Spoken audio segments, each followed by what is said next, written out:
আসসালামু আলাইকুম। কাতারে জরুরি সম্মেলনে প্রত্যাশা পূরণ হবে না বলছেন বিশ্লেষকরা। বিস্তারিত জানতে সম্পূর্ণ ভিডিওটি মনোযোগ সহকারে দেখুন, কারণ এটি একটি গুরুত্বপূর্ণ নিউজ হতে যাচ্ছে।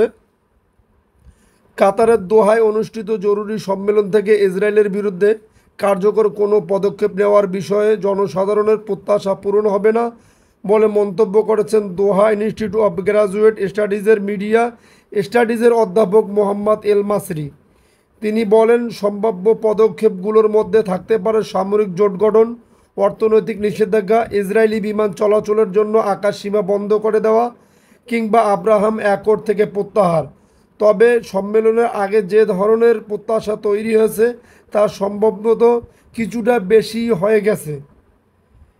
এলমাসরি বলেন, সম্মেলনে প্রত্যাশার তুলনায় যেমন ফল আসবে না, কারণ এখানে অনেক দেশ রয়েছে, তাদের স্বার্থ ভিন্ন ভিন্ন, আর সবাই এ ধরনের পদক্ষেপে একমত নয়।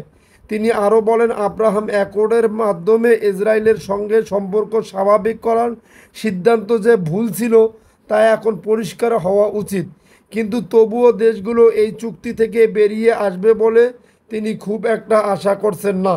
আমি মনে করি এটা অসম্ভব, কারণ সংযুক্ত আরব আমিরাত, মরক্কোর মতো দেশগুলো ইসরায়েলের সঙ্গে তাদের সম্পর্ককে মূল্যবান মনে করে।